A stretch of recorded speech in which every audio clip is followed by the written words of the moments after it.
Bismillahirrahmanirrahim. Assalamualaikum warahmatullahi wabarakatuh. Innal hamdalillah nahmaduhu wa nasta'inuhu wa nastaghfiruh wa na'udzu billahi min shururi anfusina wa min sayyiati a'malina. May yahdihillahu fala mudilla lahu wa may yudlil fala hadiya lahu.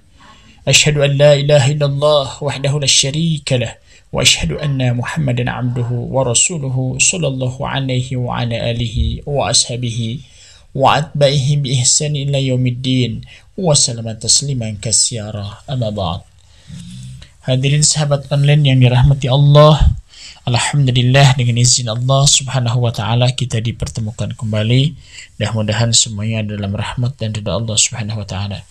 Kemudian salawat dan salam semoga senantiasa tercurah kepada baginda Rasulullah Nabi Allah Muhammad sallallahu alaihi wasallam, keluarganya, para sahabatnya, dan tentu kita umatnya. Mudah-mudahan di hari kiamat mendapatkan syafaatnya Rasulullah sallallahu alaihi wasallam. Sahabat online yang dirahmati Allah, tema kita di sore hari ini adalah Mother Spirit. Ya, tema ini memiliki filosofi dan latar belakang yang cukup panjang. Ya, Mother Spirit ini maksud dan tujuan saya pribadi adalah ada satu kekuatan, ada satu power di balik jiwa-jiwa manusia, terutama kaum wanita. Ya. Jadi sosok wanita, sosok ibu ini memiliki keistimewaan, keluar biasaan dari Allah Subhanahu wa taala ketika mereka mampu mengelola dengan sebaik-baiknya, insyaallah.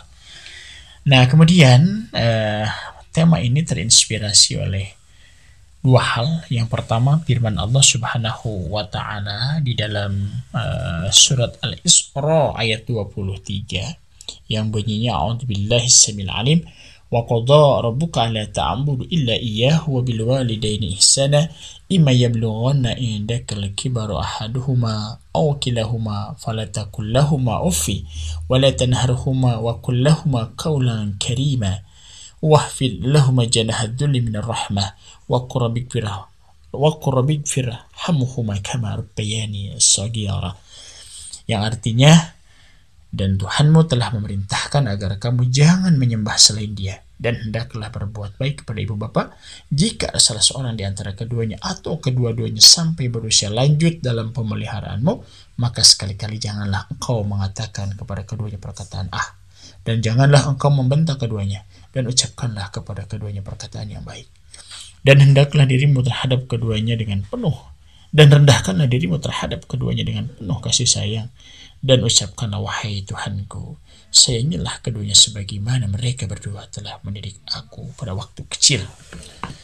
Nah, sahabat online yang dirahmati Allah, inspirasi yang kedua yang saya dapatkan adalah dari pengalaman bagaimana ibu dalam mendidik kita. Sosok wanita di usia 34 tahun ditinggalkan suami ya karena wafat. Kemudian dia harus membesarkan 6 putra-putrinya di atas kekurangan, di atas kesederhanaan, ya, baik dari aspek materi ataupun pendidikan. Namun ternyata ketika mampu mengelola kekuatan ini, Masya Allah, Allah berikan kemampuan sehingga kami ke-6 putra-putrinya insya Allah menjadi hamba-hamba Allah yang di masyarakat tidak, ya minimal tidak membebani umat, dan insyaallah. Inspirasi dari ayat di dalam surat Al-Isra, tepatnya 23 dan 24. Saya melihat ada 2 titik tekan yang sangat luar biasa. Yang pertama, Allah memerintahkan ibadah menyembah, berbuat baik, mensucikan keimanan kita kepadanya. Lantas berikutnya yang Allah perintahkan adalah bagaimana kita bisa berbuat kepada kedua orang tua kita. Saya yang bodoh berbahasa Arab, yang tidak paham tafsir, yang tidak pernah paham filosofi, filologi, bisa menangkap di sini ada satu hikmah yang besar, ada pesan yang sangat luar biasa dari Allah, dan bagaimana Allah Subhanahu wa taala memuliakan dan mengutamakan. Nah, kemudian yang kedua ada kata-kata fala taqul lahuma uff. janganlah engkau mengatakan kata dalam literatur kata, dalam bahasa kita, dalam keseharian kita. Itu ada sesuatu yang sangat simpel, yang sangat sederhana. Bahkan mungkin kita tidak merasa bahwa perkataan itu bukan dosa. Tapi ini Allah turun tangan, Allah melarang. Allah mengharuskan kita memuliakan mereka. Allah mengharuskan kita bersopan santun. Allah mengharuskan kita bertutur kata yang lembut. Bagaimana memuliakan keduanya.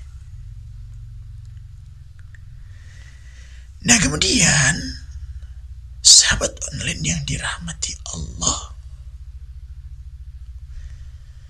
yang berikutnya adalah pernah suatu ketika saya menghadiri kuliah dan kebetulan beliau adalah dosen peradaban di mata kuliah peradaban Islam saat saya kuliah di Fakultas Dakwah di Usuluddin Unisba di Bandung.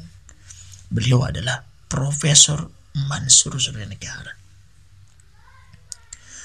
Beliau mengatakan demikian. Kata beliau, ada apa dengan wanita? Ada apa dengan wanita? Kalian tahu tidak, kata beliau. Di dalam tubuh wanita itu ada rahim. Beliau menyampaikan kata rahim identik dengan sifat Rahman dan Rahimnya Allah Subhanahu wa ta'ala. Sehingga kata beliau, seorang perempuan yang soleh sangat berpotensi besar hubungannya dengan Allah jauh lebih baik ketimbang laki-laki. Bahkan beliau mengatakan, satu perempuan yang soleha lebih baik, lebih mustajab doanya daripada 1000 laki-laki yang soleh. Doanya seorang perempuan yang soleha, tepatnya seorang ibu, bisa menebus 7 lapis langit dan 7 lapis bumi. Memuliakan keduanya sudah pasti derasnya rahmat dan kemuliaan dari Allah. Sebaliknya durhaka kepada keduanya siap-siap menerima adab Allah. Nah, kemudian ini semakin meyakinkan saya pribadi ketika melihat sebuah fakta yang ada, yang kita alami, yang kita rasakan dari sosok seorang ibu, bahwa ternyata di belakang, di bawah, sosok seorang wanita, seorang ibu, ada kekuatan yang sangat luar biasa.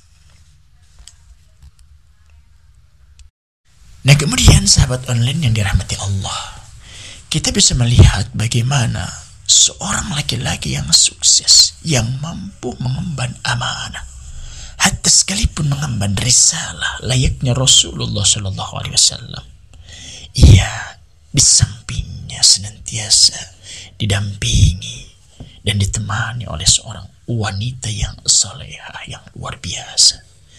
Kita bisa mengenal siapa Sayyidah Khadijah, siapa Sayyidah Aisyah.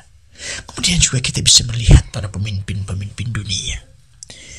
Ya, mungkin di sekitar kita, seperti B.J. Habibie, seperti SBY, seperti Presiden Soeharto. Di balik kesuksesan mereka ada istri-istri yang salehah, istri-istri yang kuat, wanita-wanita yang hebat. Nah, kemudian juga hadirin yang dirahmati Allah, saya pribadi melihat dalam keseharian ibu kami, di pagi hari, di sepertiga malam, ia sudah bangun. Ia sudah menitiskan air mata kepada Allah. Ia ketuk pintu langit. Ia adukan berbagai persoalan. Ia adukan anak-anak. ia sebut namanya, ia tangisi, ia doakan.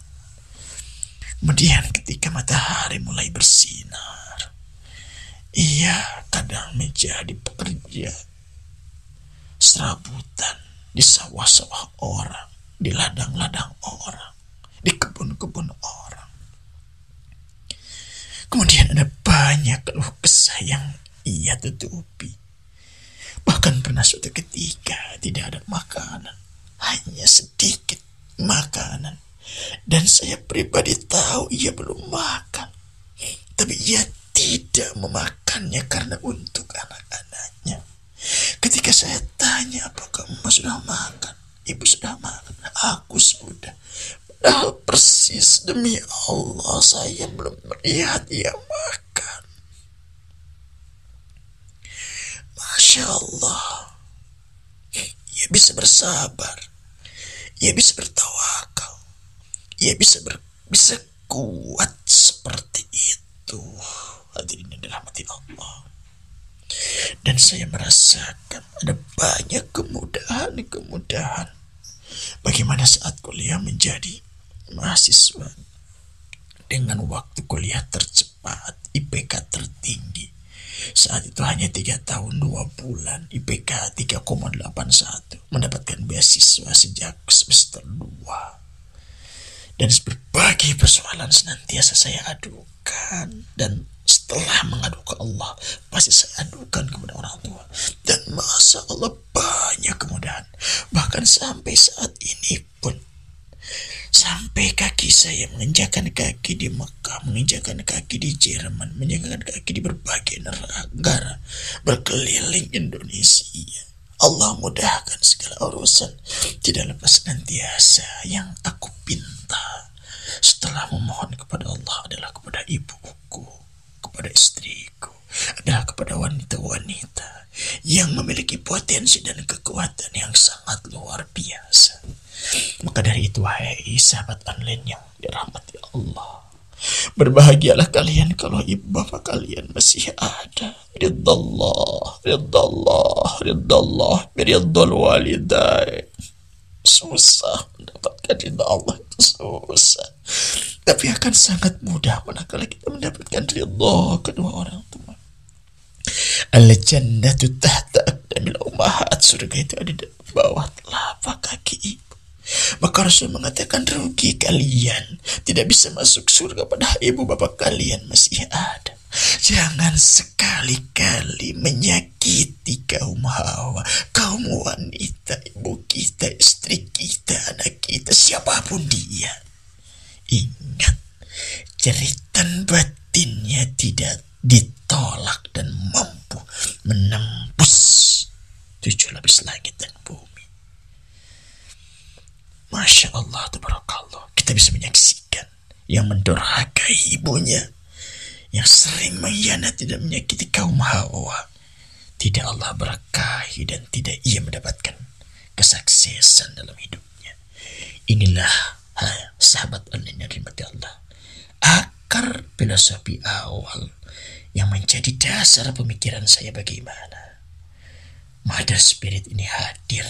Dan Masya Allah, materi ini sudah Ustaz sampaikan di berbagai kota, provinsi, bahkan itu tadi sering di majlis-majlis sekolah-sekolah, termasuk hari ini.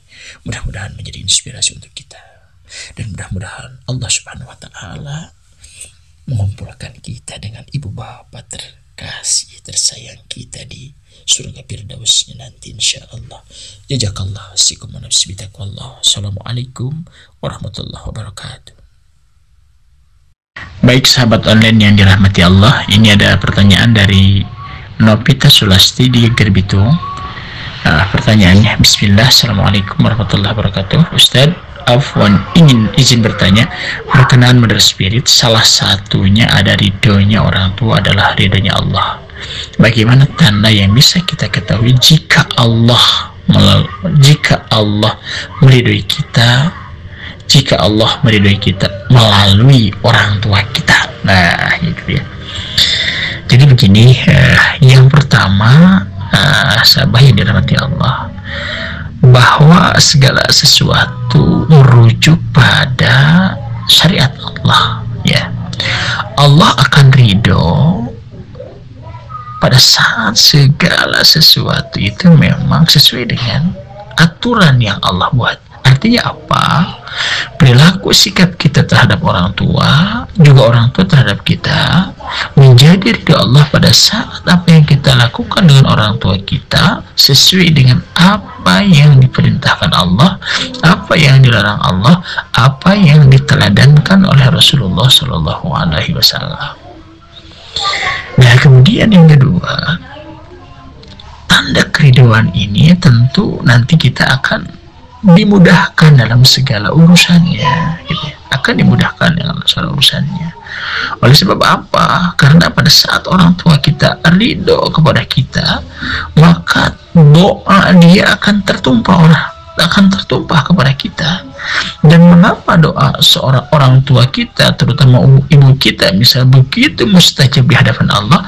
Karena tidak ada doa yang paling tulus, ikhlas, total biasanya yang keluar dari seorang doa ibu terhadap anaknya, ya. Jadi doa ibu itu biasanya total, tulus, karena disertai dengan cinta, disertai dengan tanggung jawab terhadap anaknya. Maka ketika meminta kepada Allah pun juga dengan sungguh-sungguh, gitu. Nah, kemudian pada saat kenapa diberikan kemudahan oleh Allah Subhanahu wa taala? Ya, oleh sebab memang pada saat kita melakukan perilaku akhlak baik kepada orang tua, membuat orang tua tidak ridho, dan otomatis juga Allah ridho, karena apa yang kita lakukan ini merupakan perwujudan dari perintah Allah Subhanahu wa taala. Karena Allah memerintahkan kita untuk berperilaku ihsan, untuk berperilaku baik kepada kedua orang tua kita. Maka pengabdian kita, maka bakti kita kepada orang tua kita secara otomatis akan menjadi awal dari Allah pun ridho kepada kita. Baik sahabat online yang dirahmati Allah, ini juga ada pertanyaan dari sahabat kita Sinta Nuriyah. Ya, seorang mahasiswa asal Sukabumi. Pertanyaannya, ketika seorang ibu memerintahkan anaknya untuk melakukan sesuatu atau mengambilkan sesuatu, akan tetapi anaknya itu malah menyuruh balik ibunya karena anaknya menganggap bahwa ibunya itu masih mampu untuk melakukan atau mengambilkan sesuatu tersebut. Sikap anak seperti itu apakah berdosa? Nah, sahabat online yang dirahmati Allah, kalau merujuk pada Al-Quran, ya, penolakan dengan kalimat itu sebetulnya lebih berat penolakan, karena di dalam penolakan tentu ada pengingkaran, ada memperlihatkan sikap perilaku yang bisa saja langsung menyinggung dan akan menyakiti orang tua, gitu ya. Namun yang menjadi persoalan di sini adalah apakah memang ia menolaknya itu benar di atas kesadarannya dengan niatan melakukan keingkaran kepada ibunya, tidak mau untuk membantu orang tuanya, dan ia malah balik menyuruh. Jelas ini adalah dosa besar, ya, perilaku dosa, perilaku akhlak yang sangat tidak terpuji, ya. Akan tetapi kalau misal ada anak, ya, masih bocah gitu ya, dia tidak paham juga, dia tidak paham pengetahuannya, dia melakukan itu lebih kepada sambil canda lah. Saya juga sering, tolong dong buatin Abi kopi. Loh, kok Abi suruh bikin kopi? Bikin sendiri dong, kan Abi punya tangan, Abi punya kaki. Anak kita kan suka tuh bilang begitu, ya. Dan kita sebagai orang tua tentu hati kita menyikapi itu juga melihat perilaku itu sebagai sesuatu yang canda lah, bahkan seolah-olah mereka ingin menguji dan mencari perhatian kita. Saya pikir Walaupun janda, sebetulnya itu tidak bagus kepada orang tua. Tapi mungkin karena saya tidak tahu, niatnya juga bukan untuk menyakiti orang tua. Mudah-mudahan saja Allah mengampuni. Namun yang jelas, biasanya orang tua, apapun sikap dan perilaku anak, disitulah lautan ampunan orang tua itu tidak terbatas. Ya, walaupun dia sakiti, walaupun dia caci, walaupun dia maki, walaupun dia tolak, kadang ia malah membalas dengan senyum, dengan cinta, bahwa itu adalah anakku, itu adalah putraku. Masya Allah. Sahabat online yang dirahmati Allah, ini juga ada pertanyaan dari sahabat kita Ryan di Cemerlang, ya, seorang pelajar. Ustadz, maaf, saya ingin bertanya sesuatu. Ketika mendengar tausiah Ustadz barusan, hati saya merasa bergetar. Karena sampai detik ini saya belum bisa membuat orang tua, bahkan ibu saya, bahagia terhadap saya. Ustadz, bagaimana caranya kita membalas kebaikan semua ibu kita ketika mereka sudah tidak ada di dunia ini atau sudah meninggal dunia? Masya Allah, tabarakallah. Ini pertanyaan yang sangat luar biasa. Tidak ada cara yang kita lakukan bagi mereka yang sudah meninggal selain yang pertama, kita banyak berdoa kepada Allah. Doakan mereka bahwa di alam barzah itu sangat membantu dan sangat membutuhkan pertolongan, sangat menanti doa-doa kita. Yang kedua adalah kita harus berakhlak mulia, berbuat baik, karena hakikatnya ada kita tidak terlepas daripada adanya orang tua kita. Maka insya Allah semua kebajikan yang pernah kita lakukan di alam bumi ini, insya Allah Allah akan memberikan juga reward kebaikannya bagi orang tua kita. Maka berakhlak yang mulia, berakhlak yang baik, menjadi hamba Allah yang beriman, yang bertakwa. Kemudian yang ketiga adalah senantiasa menjalin silaturahim dengan siapapun yang pernah dibangun oleh orang tua kita yang sudah meninggal, keluarganya, tetangganya, sanak saudaranya. Bangun silaturahim itu, karena bisa jadi tidak akan sampai doa kita pada saat kita tidak pernah membangun silaturahim, pada saat kita tidak pernah membangun silaturahim yang sebelumnya pernah dibangun oleh orang tua kita. Kemudian yang terakhir, seringlah bersedekah dengan misal ditujukan untuk orang tua kita. Ya Rab, aku menginfakkan beras 2 karung untuk para korban corona. Mudah-mudahan nilai kebaikannya juga engkau sampaikan kepada ibu dan bapak kami yang ada di alam sana. Itu, Masya Allah. Kemudian sahabat online yang dirahmati Allah, ini juga ada pertanyaan dari Angon Cianjur, ya, seorang santri. Ustadz izin bertanya, apa sikap yang harus dilakukan anak atau istri terhadap ayah atau suaminya yang telah meninggalkan keluarganya semenjak si anak masa kecil, dan selama itu pula ia tidak pernah menafkahi? Dan bagaimana cara si anak untuk menunjukkan bakti, rasa hormatnya untuk memuliakan sang ayah yang ia sendiri belum pernah tahu siapa ayahnya? Masya Allah, tabarakallah. Ya, ini sangat luar biasa. Ya, hanya sebagai patokannya, sekalipun orang tua kita ini kafir, tidak beriman dan bertakwa terhadap Allah, maka seyogianya kita masih harus berbuat baik kepada mereka.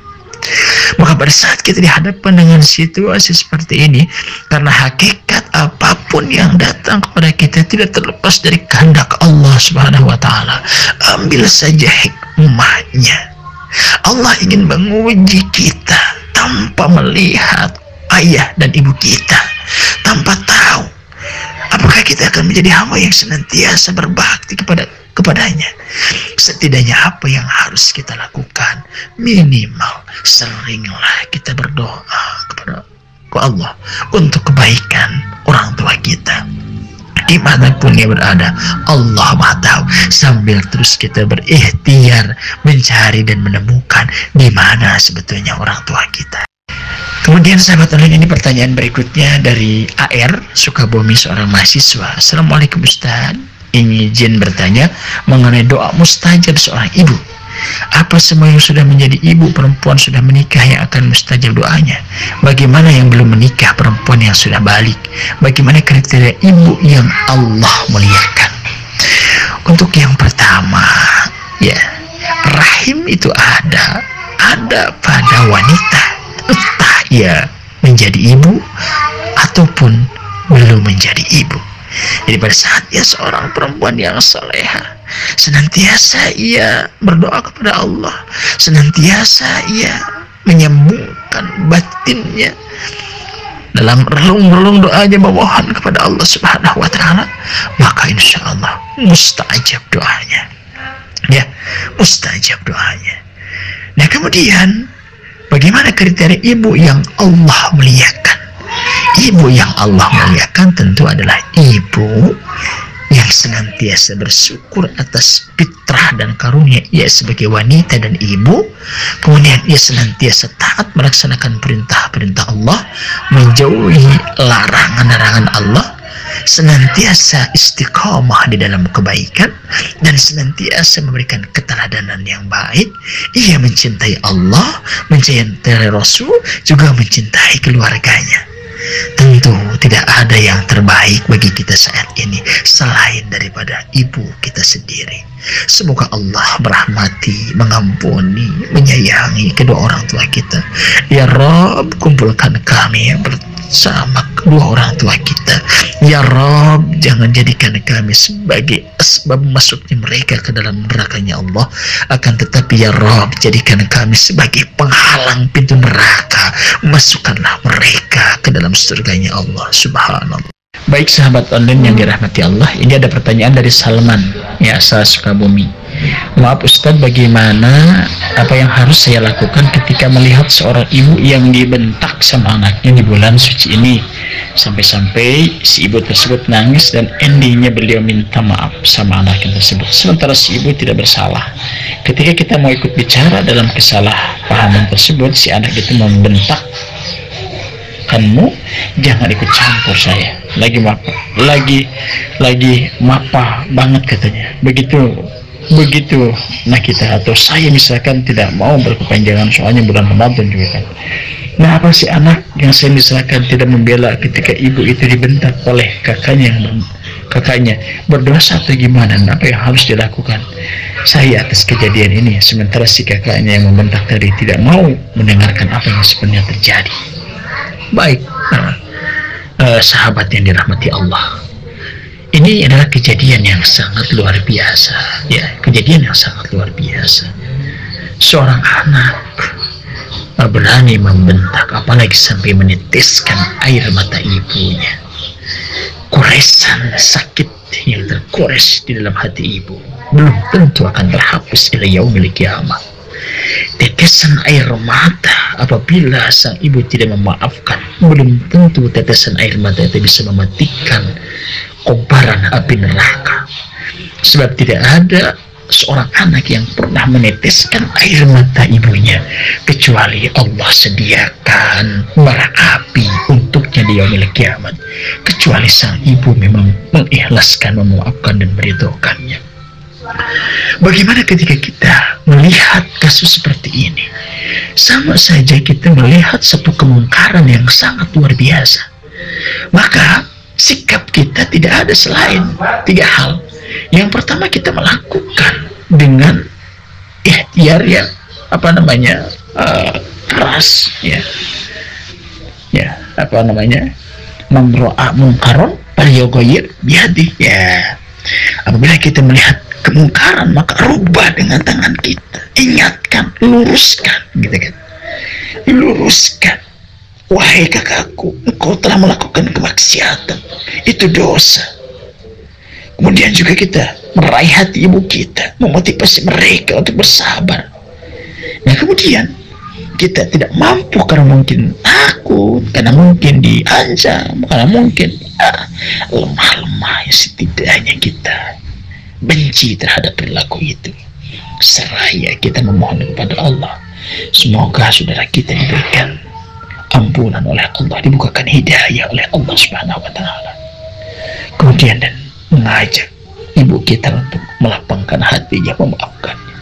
Walaupun tentu saya tahu yang namanya ibu, bapak melihat perilaku anak seburuk apapun, ia akan melihat dengan kacamata, dengan kerangka kebaikan. Seorang ibu yang saleh pada saat melihat kemungkaran yang terjadi dari anaknya, justru ia tidak akan menyalahkan anaknya, malah ia berintrospeksi, wahai Rob, apa yang terjadi, kenapa buah hatiku yang aku cintai merespon seperti ini. Makanya hadirnya rahmati Allah, ya, sebagaimana ya firman Allah bahwa suatu saat di yaumil kiamat kelak, ya, di yaumil kiamat kelak ada satu masa di mana semua harta anak ini tidak berlaku, illa man atallaha biqalbin salim, kecuali hati yang menghadap Allah dengan kesucian, dengan ketauhidan. Maka insya Allah, ya, saya berdoa untuk sang ibu ini, mudah-mudahan Allah rahmati, berkahi, dan putranya Allah jadikan hamba yang saleh atau salehah. Online yang dirahmati Allah, ini juga ada pertanyaan dari sahabat kita Teguh Rahmatullah, ya, dari Ciaul, Sukabumi. Beliau seorang karyawan. Assalamualaikum warahmatullahi wabarakatuh. Afwan Ustadz, Anda mau bertanya, apakah seorang ibu yang kasar terhadap anaknya juga caranya mengajarkan kepada anaknya itu dengan tutur kata yang kasar, tetapi di dalam berdoa, apakah doa seorang ibu itu tetap akan diterima oleh Allah? Dan bagaimana cara menyikapinya ketika kita sebagai anak agar tetap berbakti kepada orang tua dengan tutur kata orang tua yang kurang baik? Terima kasih. Ya, jadi begini sahabat online yang dirahmati Allah, terkait dengan perintah Allah bagaimana harus memuliakan kedua orang tua kita, ini adalah ada demarkasi atau ada pembatasan bahwa ini adalah bagaimana kita melaksanakan perintah Allah, ya, melaksanakan perintah Allah untuk berbuat baik kepada kedua orang tua kita, ya. Karena pertama atas perintah Allah, jadi pertama ketika kita melakukan berbuat baik kepada mereka, sudah mendapatkan pahala bahwa kita melaksanakan perintah Allah. Yang kedua, kalau dikait-kaitkan dengan jasa apapun yang terjadi, baik buruknya orang tua kita adalah mereka yang menjadi asbab, yang menjadi wasilah adanya kita saat ini. Maka ketika kita menyikapi dan menghadapi, dan Allah takdirkan kita memiliki orang tua dengan perang yang buruk, misal kasar diantaranya, misal, ini adalah sebuah ladang amal buat kita. Bagaimana kita dituntut untuk lebih bisa bijaksana, untuk lebih dewasa, lebih bisa memahami dan mampu menempatkan diri supaya menjadi cahaya bagi dirinya, begitu. Nah, bagaimana doa mereka, doa orang tua kita, apakah tetap akan dikabul oleh Allah Subhanahu wa taala?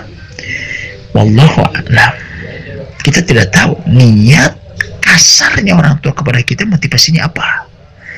Apakah sebagai bentuk kebencian atau ketidaksyukuran, keingkaran terhadap Allah, atau tujuan untuk menyakiti anaknya, atau memang dia kasar, keras karena sebelumnya dipancing, ya, ada asbab yang membuat mereka seperti itu. Kalau perilaku perangai seperti itu lebih kepada motivasinya untuk itu, bisa jadi ini adalah dosa yang belum tentu juga doanya tidak diterima oleh Allah. Akan tetapi kalau itu semata-mata untuk kebaikan kita, hanya mungkin cara yang tidak populis, atau mungkin juga orang tua kita mempunyai pengalaman traumatik, mungkin dulu diperlakukan oleh kakek kita, nenek kita, oleh sebelumnya, atau lingkungan dia diperlakukan tidak bagus, sehingga dia memiliki tipikal karakter yang tidak bagus, sehingga kita menjadi luapan bagi kita. Yang jelas, apapun bagi kita, tetap kita berusaha berbuat yang terbaik, karena ini merupakan perintah Allah Subhanahu wa taala. Insya Allah Allah akan membalas kebaikan kita, mungkin tidak saja dari sikap orang tua, tapi Allah takdirkan orang-orang di sekitar kita akan jauh lebih menghibur dan memuliakan kita. Masya Allah.